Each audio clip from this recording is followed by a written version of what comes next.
Hello friends, ഇത് നല്ല അടിപൊളിയായിട്ടൊരു കടായി ചിക്കനാണ് നമ്മൾ റെഡിയാക്കി എടുക്കുന്നത്. ആദ്യം തന്നെ നമുക്ക് ചിക്കൻ ഒന്ന് മാരിനേറ്റ് ചെയ്തെടുക്കാം. ഇപ്പോൾ വൃത്തിയാക്കി 1/2 കിലോ ചിക്കൻ ഉണ്ട്.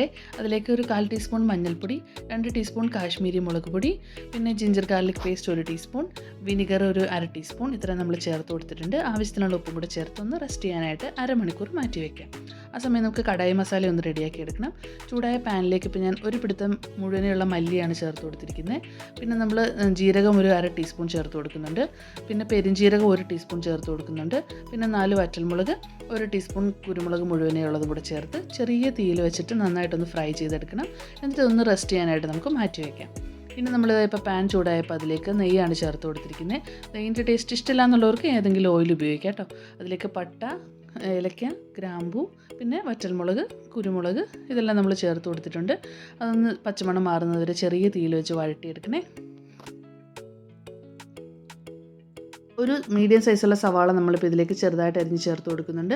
പിന്നെ 1 ടീസ്പൂൺ ജിഞ്ചർ ഗാർലിക് പേസ്റ്റും കൂടി ചേർക്കുന്നുണ്ട്. പിന്നെ 2 വലിയ തക്കാളി മിക്സിയുടെ ജാറിലൊന്ന് ഫൈനായിട്ട് അടിച്ചെടുത്ത് ഇതിലേക്ക് ചേർത്ത് കൊടുക്കണം. ഉപ്പ് ഒന്ന് ചെക്ക് ചെയ്ത് നോക്കിയിട്ട് ആവശ്യമുണ്ട് ചേർത്ത് കൊടുക്കണേ. നന്നായിട്ട് മിക്സ് ചെയ്തിട്ട് നേരത്തെ മാരിനേറ്റ് ചെയ്ത് വെച്ചിരിക്കുന്ന ചിക്കൻ നമുക്കിതിലേക്ക് ഇപ്പോൾ ചേർത്ത് കൊടുക്കാം.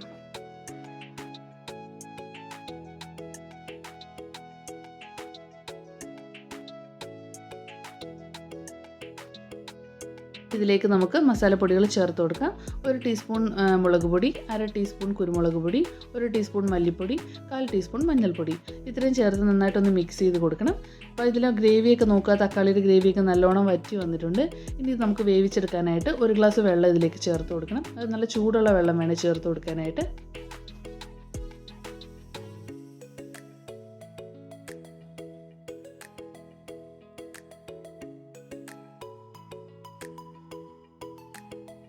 ഇനി ചിക്കൻ നമുക്ക് ഒന്ന് അടച്ച് വെച്ച് വേവിച്ചെടുക്കാം. ഒരു 10 മിനിറ്റ് കൊണ്ടൊക്കെ ഇത് വെന്ത് വരും കേട്ടോ.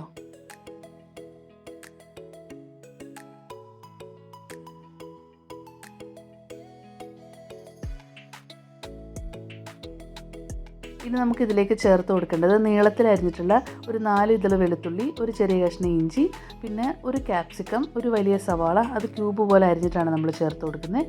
ഈ ക്യാപ്സിക്കം ഓപ്ഷണലാണ്, ചേർത്താൽ നല്ലൊരു ടേസ്റ്റ് കിട്ടും കേട്ടോ. ഇതെല്ലാം കൂടെ നന്നായിട്ടൊന്ന് മിക്സ് ചെയ്ത ശേഷം നമുക്ക് 2 മിനിറ്റും കൂടെ ചെറിയ തീയിൽ അടച്ച് വെച്ച് വേവിച്ചെടുക്കാം. ഇനി നമുക്കിതിലേക്ക് 1 ടീസ്പൂൺ കസൂരി മേത്തി ഒന്ന് തിരുമ്മി പൊടിച്ച് ചേർത്ത് കൊടുക്കണം. ഇത് ഉണങ്ങിയ ഉലുവേലയാണ്, സാധാരണ സൂപ്പർ മാർക്കറ്റിലൊക്കെ വാങ്ങിക്കാൻ കിട്ടും. അതും കൂടെ ചേർക്കുമ്പോഴാട്ടോ കറിക്ക് ശരിയായ ഒരു ടേസ്റ്റ് കിട്ടുന്നത്. എടുത്ത് ഫ്രൈ ചെയ്ത് വെച്ചിട്ടുള്ള കടായി മസാല നമുക്ക് ഒരു മിക്സിയുടെ ജാറിൽ ഒന്ന് ക്രഷ് ചെയ്തെടുക്കാം. ഫൈനായിട്ട് പൊടിക്കേണ്ട ആവശ്യമില്ല കേട്ടോ, ഒന്ന് ക്രഷ് ചെയ്തെടുത്താൽ മതി. അത് മുഴുവൻ കൂടെ നമുക്ക് ഇതിലേക്ക് ചേർത്തിട്ട് നന്നായിട്ടൊന്ന് മിക്സ് ചെയ്തെടുക്കാം. ഒരു 2 മിനിറ്റും കൂടി ചെറിയ തീയിൽ വെച്ചൊന്ന് അടച്ചു വെക്കണേ.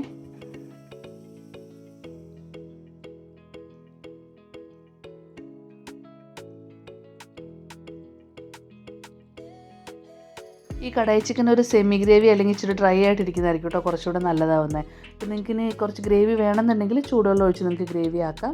അപ്പോൾ ഇതിലേക്ക് ഞാൻ 1 ടേബിൾ സ്പൂൺ ബട്ടർ ചേർത്ത് കൊടുക്കുന്നുണ്ട്. അത് ഓപ്ഷണലാണ്, ചേർത്താൽ നല്ലൊരു ടേസ്റ്റ് ഉണ്ടാവും. ഇത് മിക്സ് ചെയ്ത് ബട്ടർ എല്ലായിടത്തും മെൽറ്റായി ഒരുപോലെ എത്തിയെന്നൊന്ന് ഉറപ്പാക്കണേ. നന്നായിട്ടൊന്ന് മിക്സ് ചെയ്ത് കൊടുത്താൽ മതി.